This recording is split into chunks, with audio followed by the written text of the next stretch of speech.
নমস্কাৰ মিডিয়া18 ষ্টুডিঅ'ত পৰস্মিতা গোস্বামী আজি দিনৰ 12 বজালৈকে খোলা নাই অসম ৰাজ্যিক মহিলা আয়োগৰ কাৰ্যালয় দেওবাৰে বন্ধৰ বাৰত কাৰ্যালয়তে অৱসৰপ্ৰাপ্ত গাননী বিষয়া প্ৰদীপ তালুকদাৰে আত্মহত্যা কৰিছিল আজি পুৱা 10 বজাতে কাৰ্যালয় খুলিব লাগিছিল যদিও এতিয়ালৈকে খোলা নাই কাৰ্যালয় দুইখন গেটতে উলমি আছে তলা ধন্যবাদ জনাইছো যে আজি দিনৰ 12 বজালৈকে অসম ৰাজ্যিক মহিলা আয়োগৰ কাৰ্যালয় এতিয়ালৈকে খোলা নাই যেটো দেওবাৰে কাৰ্যালয়তে অৱসৰপ্ৰাপ্ত গাননী বিষয়া প্ৰদীপ তালুকদাৰে আত্মহত্যা কৰিছিল আজি পুৱা 10 বজাতে কাৰ্যালয় খুলিব লাগিছিল যদিও এতিয়ালৈকে কাৰ্যালয় খোলা নাই দুইখন গেটতেই তলা উলমি থকা পৰিলক্ষিত হৈছে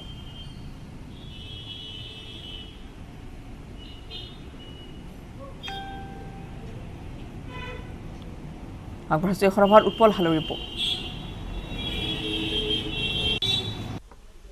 এইটো হৈছে মহানগৰীৰ বেলতলাস্থিত মহিলা আয়োগৰ স্থায়ী কাৰ্যালয় প্ৰথমতে সতীৰ্থ এখন বেনাৰ দেখুৱাব এই বেনাৰখনত লিখা আছে এইখন হৈছে অকন বৰা দেৱৰ উপস্থিতিত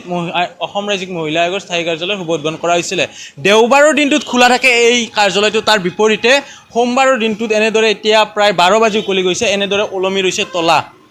পুনৰ উল্লেখ কৰিছো দেওবাৰৰ দিনত খোলা থকা মহিলা আয়োগৰ কাৰ্যালয় সোমবাৰৰ দিনত ওলমি ৰৈছে তলা এখন গেটতে নহয় আন এখন দুখনকৈ গেট আছে দুয়োখন গেটতে সোমবাৰৰ দিনটো এনেদৰে ওলমি ৰৈছে তলা কাৰণ পুনৰ চৰ্চাত পৰিছে এই কাৰ্যালয়টো কাৰণ যোৱাকালিৰ নিশাৰ ভাগত এগৰাকী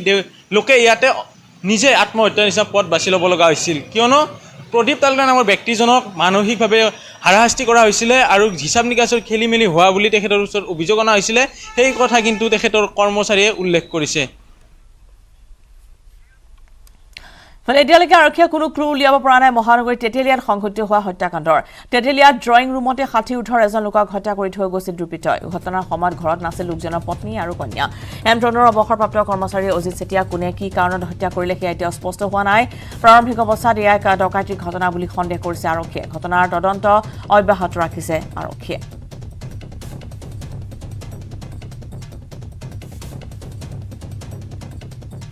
তেতেলিয়াৰ হত্যাকাণ্ডৰ তদন্ত অব্যাহত আছে তদন্ত আৰম্ভ কৰিছে আৰক্ষীয়ে প্ৰথমতে ইয়া ডকাইতিৰ ঘটনা বুলি সন্দেহ কৰা হৈছে যদিও সেয়া এতিয়া স্পষ্ট হোৱা নাই যে অজিত চেতিয়া কোনে কি কাৰণত হত্যা কৰিলে যেহেতু পত্নী আৰু কন্যা নথকা অৱস্থাত তেওঁক ঘৰৰ ভিতৰতে ড্ৰয়িং ৰুমতে সোমাই পাশবিক বা নিশংসভাৱে তেওঁক হত্যা কৰা হৈছে আৰু এই মুহূৰ্তত আমি ঘটনাস্থলীলৈ যাবলৈ লৈ আছোঁ ৰকিবুৰ ৰহমান আছে আমাৰ সৈতে পোনপটীয়া সম্প্ৰচাৰত ৰকিবুৰ এই সমগ্ৰ হত্যাকাণ্ডৰ সন্দৰ্ভত শেহতীয়া কি তথ্য পোহৰলৈ আহিছে আৰু সেই অনুসন্ধান কি পৰ্যায়ত অব্যাহত আছে আমি আপোনাৰ পৰা জানিব বিচাৰিম ৰশ্মিতা নিশ্চয়কৈ ক'ব লাগিব এক চাঞ্চল্যকৰ ঘটনা কালি দিনটোত পোহৰলৈ আহিছিল গুৱাহাটী মহানগৰীৰ তেতেলিয়াৰ নৰেশ্বৰ ৰাজবংশী পথৰ যি গ্ৰীণ ভিউ কলনীৰ এটা বাসগৃহত এজন এমটনৰ অৱসৰপ্ৰাপ্ত কৰ্মচাৰী অজিত কুমাৰ চেতিয়াক অতি নিশংসভাৱে হত্যা কৰা হৈছিল আৰু তাৰ পাছতে এই ঘটনাক লৈ চৌদিশে তীব্ৰ চাঞ্চল্যৰ সৃষ্টি কৰিছিল আৰু মই বৰ্তমান তেখেতৰ বাসগৃহত উপস্থিত আছোঁ আৰু তেখেতৰ বাসগৃহৰ এই যি গ্ৰিল ভাঙি এই ঘটনা সংঘটিত হৈছিল আৰু ভিতৰত তেখেতৰ যি শুৱনি কোঠাত তেখেতক মৃত অৱস্থাত তেখেতক উদ্ধাৰ কৰিবলৈ তেওঁ সক্ষম হৈছিল যিহেতু তেখেতৰ সৈতে তেখেতৰ পত্নী আৰু কন্যা সেই সময়ছোৱাত নাছিল তেওঁলোক তেওঁৰ মাতৃৰ ঘৰত আছিল বুলি আমি জানিব পাৰিছোঁ ইতিমধ্যে আৰক্ষীয়ে তদন্ত অব্যাহত ৰাখিছে কিন্তু আৰক্ষীৰ তদন্তত বৰ্তমানলৈকে এয়া ডকাইতি নে আন কিবা সেয়া কোনো ফললৈ অহা নাই মই তেখেতৰ পত্নী আছে মই তেখেতৰ পৰা জানিবৰ কাৰণে চেষ্টা কৰিম বাইদেউ যিহেতু কালি ঘটনাটো সংঘটিত হ'ল কি কেনেকুৱা হৈছে বুলি আপুনি মানে ডকাইতি নে কোনো শত্ৰুতা তেখেতৰ কথা চক মই নিজে নেদেখাকে একো ক'ব নোৱাৰোঁ পুলিচে যিখিনি কৰিব লাগে কৰিছে মানে কিছুদিনৰ আগতে মই ঘৰত গৈছিলোঁ মাৰ ঘৰত গৈছিলোঁ মাৰ ঘৰত অকণমান আঁতৰ দিয়ক মই মাৰ ঘৰলৈ গৈছিলোঁ তাতে মোৰ অলপ কাম আছিলে কামখিনি কৰিব ছোৱালী পৰীক্ষা শেষ হ'ল তাইক মোমায়েকৰ ঘৰত ফুৰাব নিলোঁ তাই এটা প্ৰগ্ৰেম আছিলে মোৰ মা দেউতাৰ ঢুকাইছিলে তাৰ শ্ৰাদ্ধ আছিলে মই সেইখিনি কৰি অকণমান আৰু মাটি বাৰী কাম কাজ তাত আছিলে সৰু পথাৰত সেইখিনি কৰি মেলি মই উভতি আহোঁতে প্ৰায় 16 দিন হৈ গৈছে তাৰপিছত আহি মই ৰাস্তাত ফোন কৰিছোঁ মানে গাড়ীত উঠিছোঁ 10 তাৰিখে ৰাতিপুৱা মই বাছত উঠিছোঁ 6টা বজাত উঠি মই তেওঁলৈ ফোন কৰিছোঁ যে আমি গাড়ীত উঠিলোঁ তেওঁ আনকালে সোধে যে তোমালোক গাড়ীত উঠিছানে নাই নিজে খবৰ লয় তাৰপিছত মই ফোন কৰি আছোঁ ফোন উঠোৱা নাই ৰিং কৰি আছে উঠোৱা নাই তাৰপিছত ভাবিলোঁ দেওবাৰ অলপ দেৰিলৈকে শুৱে এনেও চাগে শুই আছে ডিষ্টাৰ্ব নকৰিলোঁ আধা ঘণ্টা পাৰ হ'ল নাই তেওঁ কল বেকো কৰা নাই 1 ঘণ্টা পাৰ হ'ল তেওঁ কল বেক কৰা নাই তাৰপিছত ওৰ আকৌ কৰিছোঁ নাই ফোন নুঠাই তাৰপিছত কি কৰিলোঁ মই মোক কাষৰে নেইবাৰ তেওঁক ফোন কৰিলোঁ যে আমাৰ এখেত ঘৰত আছেনে নাই এবাৰ অকণমান চাই দিয়াচোন তেতিয়া তেওঁ ওপৰৰ পৰা চাইছে বোলে যোৱাকালিতো আছিলে লাইট চেট জ্বলা আছিলে এতিয়া আছেনে তো গম নাপাওঁ মই বোলো গেটৰ মেইন গেটখনৰ তলাটো খোলা নে বন্ধ তলা বুলি তেনেকৈ আছে তেতিয়া অলপ বৰষুণ দি আছিলে বোলে মই তথাপিও যোৱাচোন এবাৰ ওচৰৰ পৰা চাই আহা ঘৰটোত কি হৈছে মানুহজনে কিয় উঠা নাই বোলে বৰষুণ দি আছে জপকে বৰষুণ দি আছে বৰষুণ অলপ কমক মই চাই আহিমগৈ বৰষুণ কমালৈকে 20 মিনিটমান পাৰ হ'ল 20 মিনিটমান তেনেকৈ গ'ল তাৰপিছত মই ফোন কৰিছোঁ তেওঁলৈ আকৌ কৈছোঁ যে আপুনি তুমি যোৱা এবাৰ চাই আহা তেওঁ আহিলে আহি চাই দেখিলে গিল ভাঙা বাৰাণ্ডা গিল ভাঙা দৰ্জাৰ লক ভাঙা তেতিয়া তেওঁ বাহিৰ ওচৰ চুবুৰীয়া মানুহক খবৰ দিলে সকলোৱে আহিলে পুলিচক খবৰ দিছে তেখেতৰ আঘাতৰ চিন আছিল নেকি মই পিছতহে দেখিছোঁ পুলিচে গোটেইখিনি কৰাৰ পিছত মোক চাব দিছিলে মূৰত গোটেই তেজ মূৰত কোবাইছে নাকে কাণে গোটেই তেজ ইমান বেয়াকৈ কোবাইছে মানুহজনক ক'বলৈ ভাষা নাই হয় তেওঁ যিহেতু পূৰ্বতে এটা প্ৰতিষ্ঠানত কৰ্মৰত আছিলে যে একাউণ্টেণ্ট হিচাপে কিবা তেনেকুৱা ধৰণৰ কোনো ধৰণৰ শত্ৰুতাৰ কথা আহিব পাৰে নেকি আহিব পাৰে মই কিন্তু তথাপি মই নিজ চকুৰে দেখা নাই বা মই একো ক'ব নোৱাৰোঁ কিন্তু কিছুদিনৰ আগতে মানে মই সৰুপথাৰলৈ মোৰ মাৰ ঘৰলৈ যোৱাৰ আগত তেওঁ অলপ টেনশ্যনত আছিলে দুদিনমান টেনশ্যনতে পৰি থাকে চোফাখনতে বহি মন মাৰি বহি থাকে কিবা খুব বিৰাট মানে এটা হেৰিয়ত থাকে ষ্ট্ৰেছ কেতিয়াবা এই ডাঙৰ চোফাখনতো শুই থাকে খাবলৈ মাতিলে আহিব খাব আকৌ শুব মই তেওঁক সুধিছোঁ কি হৈছে আপোনাৰ কওকচোন মোক কিবা কথাত বেয়া পাইছে নেকি আপুনি মই আগতে কেতিয়াও এনেকুৱা টেনশ্যনত থকা দেখা নাছিলোঁ কোনো দিন দেখা নাছিলোঁ আজি 14 বছৰ হ'ল বিয়া হোৱা ইমান টেনশ্যনত মই দেখা নাছিলোঁ মই সুধিছোঁ যে মোৰ কিবা ভুল হৈছে নেকি ক'ৰবাত কিবা মোক বেয়া পাই আছে নেকি কওকচোন কি টেনশ্যন হৈছে নাই একো নাই সেয়া গ'ল তাৰপিছত হোলী দিনা নেকি মই ইমান মোৰ মনত নাই দেই হোলী দিনা হ'ব এই ফোন আপুনি চলি আছে অফিচৰ পৰা ফোন আহিছে কৈছে কামখিনি কৰি দিবলৈ কৈছে এখেতে কৈছে মই ডাটাবিলাক পোৱা নাই মই কেনেকৈ কাম কৰোঁ কিবা এনেকুৱা ধৰণৰ বাক বিতণ্ডা চলিছে হা এমট্ৰনৰ হ'ব লাগিব তেওঁ য'ত কৰ্মৰত মোৰ স্বামী এমট্ৰনৰ গাণনিক বিষয়া একাউণ্টেণ্ট আছিল তেওঁ ৰিটায়াৰ্ড হৈছিল অলৰেডি ৰিটায়াৰ্ড হোৱাৰ পিছতো তাত MDয়ে যিজন MD তেওঁক জোৰ কৰি ৰাখিছিলে এখেতক যে আপুনি যেতিয়া মই আছোঁ আপুনি চিন্তা নকৰিব আপুনি কামখিনি কৰি যাওক যি দিব লাগে মই দিম আপুনি কামখিনি কৰি যাওক আপুনি এতিয়াই হেৰি কৰিব নালাগে আনুষ্ঠানিকভাৱে ৰিটায়াৰমেণ্ট হৈ গ'ল তাৰ পিছতো তেওঁক ৰাখি থৈছে জোৰ কৰি আৰু ময়ো ভাবিলোঁ হয় মোৰ ছোৱালীজনী 8 বছৰীয়া ছোৱালী তাই সৰু হৈ আছে গতিকে ৰাখিছে যেতিয়া কৰক ঠিক তেনেকৈ কৰি আছিল আজি 1.5 বছৰ মানে হ'ল সেইদিনাখন তেনেকৈ বাক বিতণ্ডা চলিছে ফোনত কৈছে সিফালৰ পৰা কামটো কৰি দিবলৈ কাৰণে কৈছে বাৰে ফোন কৰে এখেতে ফোনটো ৰিচিভ নকৰে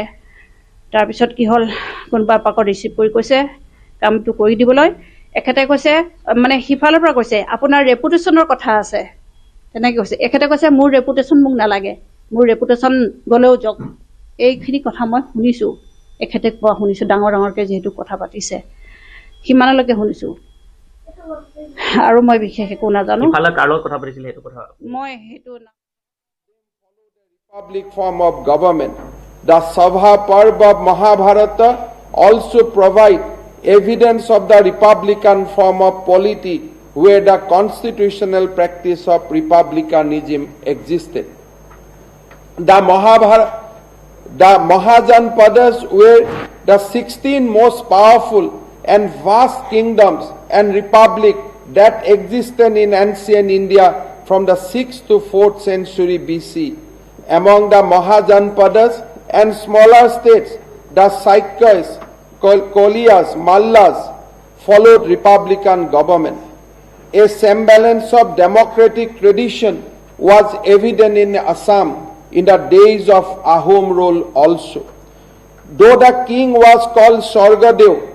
was the head of the state, all decisions were taken by him only in the consultation with the ministers or Dangorias, which initially consisted of Bura Guhai, Bor Guhai and Bor Patra Guhai. The ministers even had the power to dethrone the king and place someone else in his place or rule the kingdom by themselves in the absence of any suitable person to adorn the crown. We find the same democratic spirit flourishing with the emergence of Mahapurush Srimanta Shankar Deva in the social and religious landscape of Assam, who through Ekasaran Namadharma sowed the seeds of an equal and just society. The Namghar established by the great spiritual reformer exemplified the two democratic values and traditions which continued unabated in our society till today.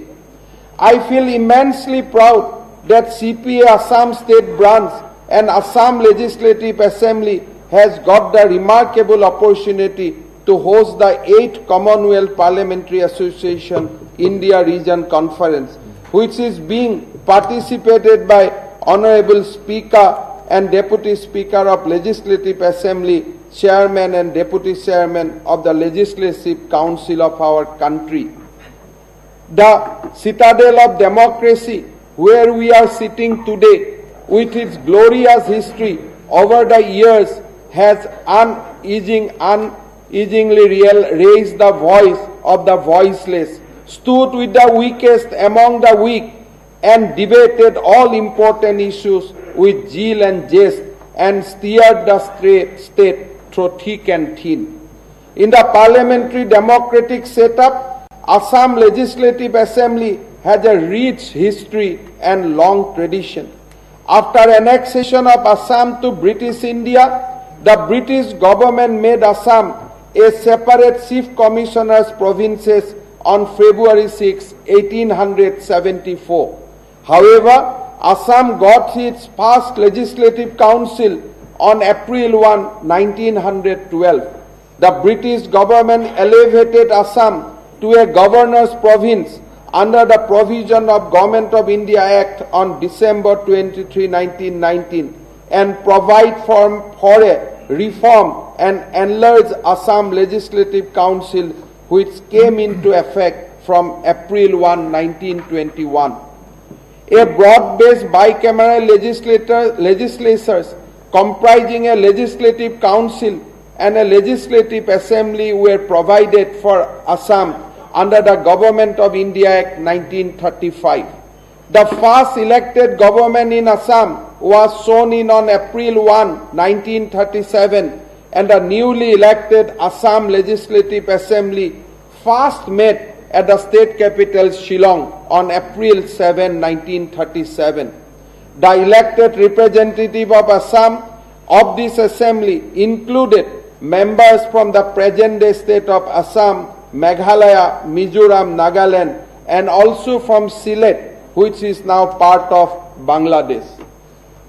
This bicameral legislature was abolished on 15 August 1947, and since then Assam Legislative Assembly is having a unicameral status. In the years that followed, Assam was truncated to several smaller states. After the formation of Meghalaya, Shillong became the joint capital of both Assam and Meghalaya. In 1972, the government of Assam decided to shift the capital to Dispur. The first session of Assam Legislative Assembly was held in this provisional capital of Dispur on 16 March 1973, and since then proceedings of Assam Legislative Assembly have continued here only. During the last 8 decades, Assam Legislative Assembly has witnessed many historic debates with several great personalities adorning this temple of democracy. Amongst the luminaries, the name of Bharat Ratna Lokapriya Gopinath Bordoloi, who was the first premier of Assam, always stands apart.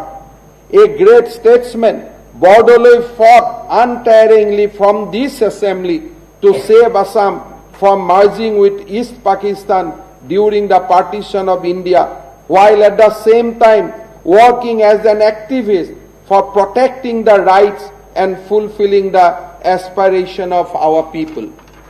Another stalwart that this assembly saw was Sri Gauri Shankar Bhattacharya, who during his 26th year long stint in this assembly remained committed to serving the voiceless, the poor and economically deprived. This assembly was also witness to a rare confluence of three cultural doyens of Assam in the year 1967, where the music master Bharat Ratna Dr. Bhupen Hazarika, cultural icon Vishnu Prasad Rava and Lakshadhar Chaudhary was elected to this house.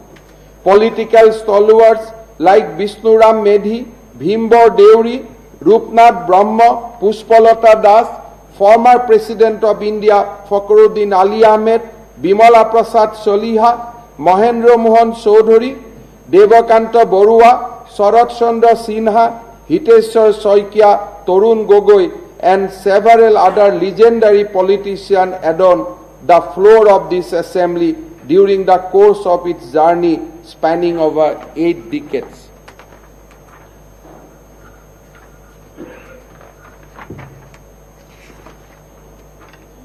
This august house played a pioneering role in shaping the socio-cultural and academic edifice of the state while giving a major push to Assam development narrative. In the establishment of Guwahati High Court, the first University of Assam, Guwahati University, and setting up the first oil refinery in Assam are few of the many landmark steps that this august house has taken over the years. The Assam Legislative Assembly has passed several important legislation in the last decade to bring about transformative changes in the lives of the people of the state.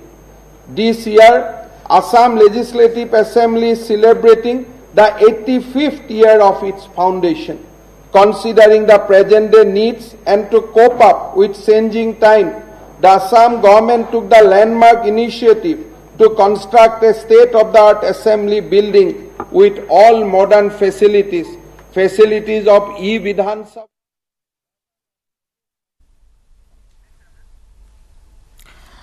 আৰু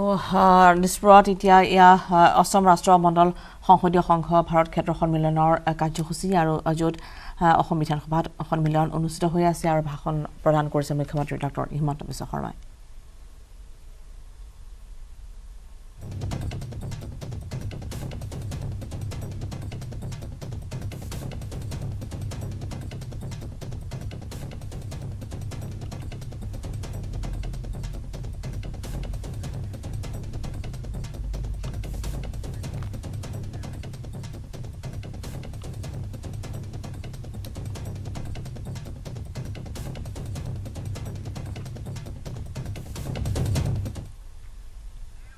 ফলে মহানগৰীৰ গান্ধী বস্তিত এজন যুৱকৰ মৃতদেহ উদ্ধাৰ। গান্ধী বস্তি তিনিআলিত উদ্ধাৰ কৰা হৈছে হামিদুল ইছলাম নামৰ এজন যুৱকৰ মৃতদেহ। হামিদুল ইছলাম নামৰ যুৱকজনৰ কাপোৰৰ ব্যৱসায় আছিল। পুৱা পথৰ কাষৰ নলাত স্থানীয় লোকে প্ৰত্যক্ষ কৰে যুৱকজনৰ মৃতদেহ। ঘটনাস্থলীত চানমাৰী আৰক্ষী উপস্থিত হৈ উদ্ধাৰ কৰিছে মৃতদেহটো। পুনৰবাৰ জনাইছো যে গান্ধী বস্তিত পুৱাৰ ভাগত এজন যুৱকৰ মৃতদেহ উদ্ধাৰ কৰা হৈছে। গান্ধী বস্তি তিনিআলিত উদ্ধাৰ কৰা হৈছে হামিদুল ইছলাম নামৰ যুৱকজনৰ মৃতদেহ আৰু ইতিমধ্যে উদ্ধাৰ কৰা হৈছে যুৱকজনৰ মৃতদেহ। কাপোৰৰ ব্যৱসায় আছিল যুৱকজনৰ। পুৱা পথৰ কাষৰ নলা স্থানীয় লোকে প্ৰত্যক্ষ কৰে যুৱকজনৰ মৃতদেহ। ঘটনাস্থলীত চানমাৰী আৰক্ষী উপস্থিত হৈছে আৰু উদ্ধাৰ কৰিছে মৃতদেহটো।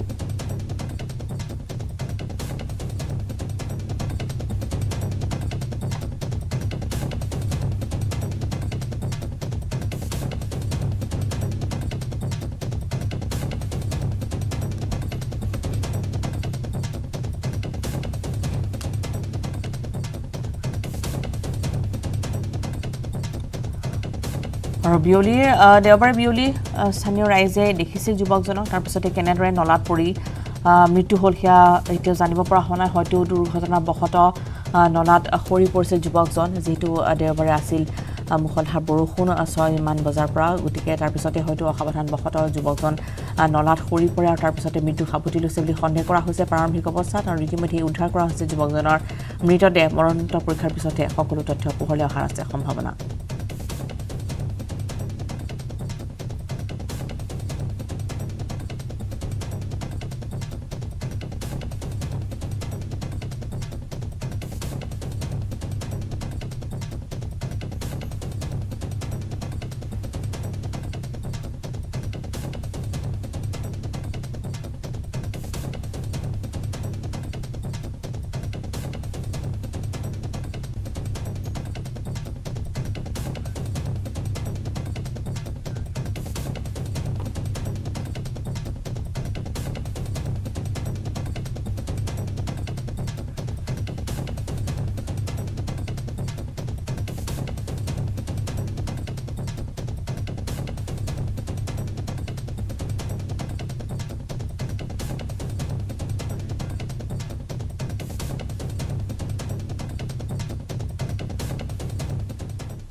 চৌবিশ ঘণ্টাৰ ভিতৰত মহানগৰীৰ দ্বিতীয়টো হত্যাকাণ্ডৰ ঘটনা বামুণী মৈদামৰ বিজি কলনীত দুৰ্বৃত্তই ডিঙি কাটি পেলাই থগল এজন লোকক মৃত লোকজন কাজল চন্দ্ৰ দাস বুলি চিনাক্ত ৰেল বিভাগৰ কৰ্মচাৰী আছিল কাজল চন্দ্ৰ দাস দেওবাৰে সন্ধিয়াৰ পৰা নিখোজ হৈ আছিল কাজল চন্দ্ৰ দাস ঘটনা সন্দৰ্ভত সোধা-পোছাৰ বাবে এজনক আটক কৰিছে আৰক্ষীয়ে চানমাৰী থানালৈ আনি সোধা-পোছা অব্যাহত ৰখা হৈছে লোকজনক কাজল চন্দ্ৰ দাস নামৰ এগৰাকী ব্যক্তিৰ মৃতদেহ আজি পুৱাৰ ভাগত উদ্ধাৰ কৰা হৈছে আৰু ইতিমধ্যে আমি জনাইছোঁ যে ৰেলৱে কলনীত বাস কৰিছিল যদিও তেওঁ আছিল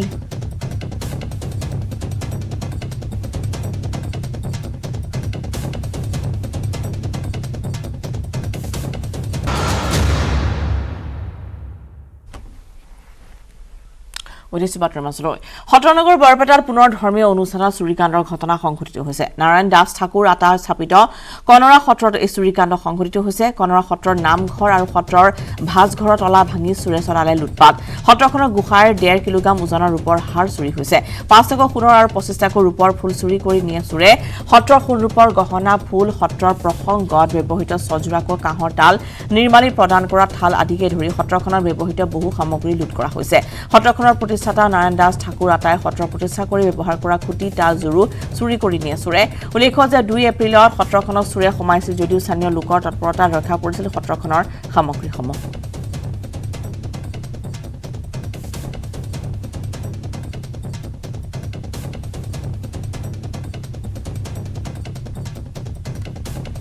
তাল আছিল ৰূপাৰ আছিল হাৰেক দিল আছিল 1.5 কেজি মানৰ সোণৰ ফুল আছিল প্ৰণামীৰ বস্তু আছিল শিলাখান নিছে আৰু যিটো নিৰ্মেলিলে সাজটো সেইবিলাক লৈ গৈছে শৰাই নিছে তাৰপিছত এই যিটো আমাৰ বেল আছিল বেলটো লৈ গৈছে একো নাই মুঠতে গোটেইখিনি বস্তু গোটেইখিনি লৈ গৈছে একো নাই ইয়াৰ আগৰবাৰ চুৰি হতে বস্তু সামগ্ৰীখিনি এৰি চোৰটো পলায়ন হৈছিল এইটো বৰ উদ্বেগজনক বিষয় আৰু চিন্তাৰ বিষয় হৈ পৰিছে ইয়াত এটা যেন